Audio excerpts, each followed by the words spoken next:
Okay, and for the final segment of this UR talk, actually, I'll be talking with Prime concerning investments. Now, this will be very helpful for those people who haven't actually got that many clints and they're wanting to get a bit more clints, I suppose, and wanting to play the urban rivals market.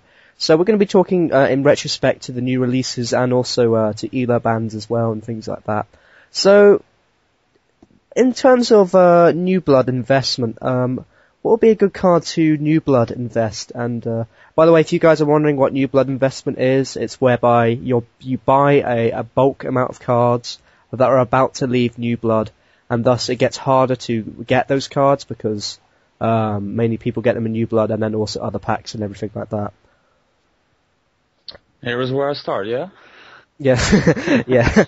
Okay. I was getting a bit worried. I took here the overview of current New Blood cards.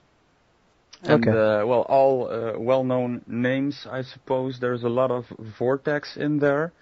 And there are releases of all the respectable clans in UR. Now, what makes interesting to look at the current New Blood overview is that you will see there, for instance, Cliff. Now, let's take this card as an example of how you can make a successful investment in New Blood.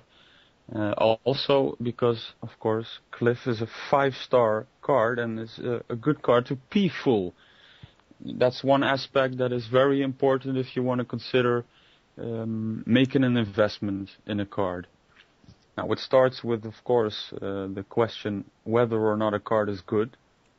Because when this card isn't good, it probably will not rise after it leaves New Blood. In Cliff's case, it's a pretty good card. You know, it opens up a lot of 2-hit KOs. It even had a ELO ban going already, and next to that, the P-Full options. Now, this is already probably a moment where the investors on Cliff already had their great moments of getting lots of Cliffs. So you're probably too late to invest in him now because his price already went up. Okay. Even though it's a little bit. But as an example, you wanted to react. What about something like Alexia or something like that from the Scales? Would that be a good idea to invest in, or is there any other card apart from Cliff that you would say isn't too late to invest in at the moment? Yeah, well, looking next to Cliff, I see, for instance, Wrath.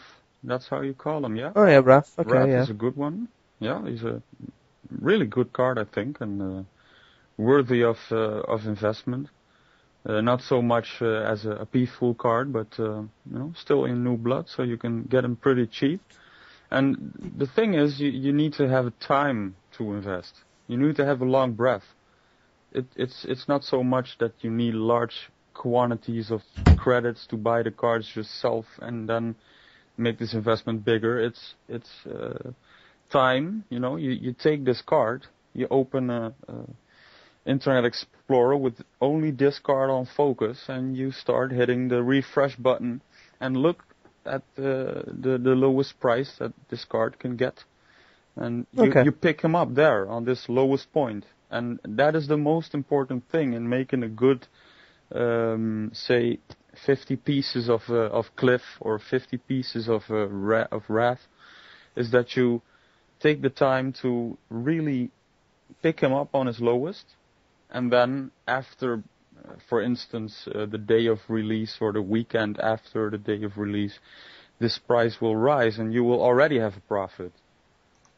Okay. Wait, and then, after a couple of weeks that you did this, and then after he leaves New Blood, then you will be able to grab profit, not before. Or you would be talking short-term investments. Okay. And so what about things, we'll go into like ELO bans now. I mean, just for the people who don't know what ELO ban investment is, it's whereby you invest in cards that are ELO banned, and then as soon as you have a lot of them, and then they come out of ELO banning, usually their prices increase by a lot. So what sort of cards would be good to invest in at the moment in this very shaky times of ELO bannings at the moment? Yeah, well, I'm looking now at the format selection of ELO, and I can't seem to find the overview. 1 second. Where is it? If you go to, hold on. So apologies everyone. If you go to ELO, I'm there. click the list of characters banned in this ELO week or whatever. It should take you there. That's a little bit annoying that I didn't. Wait. Is there? Yes. Apologies everyone. This is nice. This is also Yes. Your deck cannot contain. This is Sliffy's fault. I'm sorry. Sorry for screwing up when again. will it ever stop? You know? I see here standing in front of me 31 characters currently banned. Now, Okay. that is. Oh, sorry, I think I've lost you there. Oh, have we lost him? And here That's we the are question. again. That is the list of characters that are not in a permanent ban. So. There's 9 cards that are temporarily banned by player votes. Yeah. And there are 22 that are temporarily banned by staff. That's correct, I believe. Yeah. And these all switch. Yeah. I have no idea. I think what happens is the staff ban certain cards that they think are overpowered, and player votes, of course, are on top of that, I suppose. So, yeah. Well, it's quite But, simple. You can look at, for instance, Lehane or Hawkins, but also Kiara, Vermin. Then you can go to Uranus. I think these are cards that will enter ELO once again. Talking about those cards.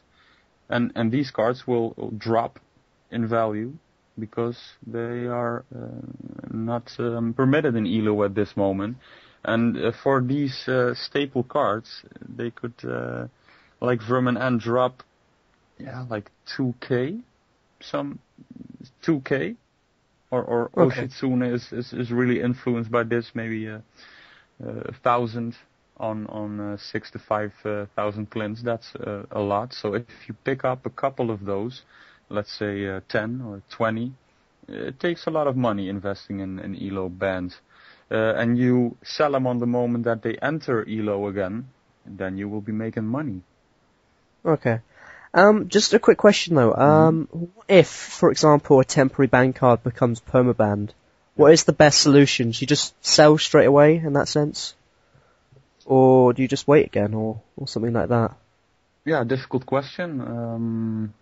Where did we see this? We saw this with... What about Chakra? That was one. Chakra, yeah. I was actually lucky with Chakra because I had investments in him and I managed to sell him for about 20k profit before. You did. I was very lucky. Yeah, Chakra has this. Striker also. Oh yeah, okay. Kalis. Well, there are a lot of aspects in a card that you need to consider before you decide to sell or not. And that is not only, of course, the permission to use this card in ELO, but also in the other types. If a card gets a permaban, it will grant this card also minus 2 points on DT when it appears in your hand. So probably if this card has no use or less use in other formats, then it will probably drop, and it will be a good moment to sell the card. Okay. Before it is even going to a lower spot. Okay. Quick question. What about something like EMF? Do you think that he is too overpowered? Because at the moment he's only being banned by player votes. Mm-hmm. Do you think he might actually become a permaban card, or do you think he might actually be able to come back into the ELO metagame? Well, maybe they will allow him like they would allow Chakra on certain moments in the old ELO system. But when they do, then you will have a very powerful mono Junta deck. So probably players will not really allow it.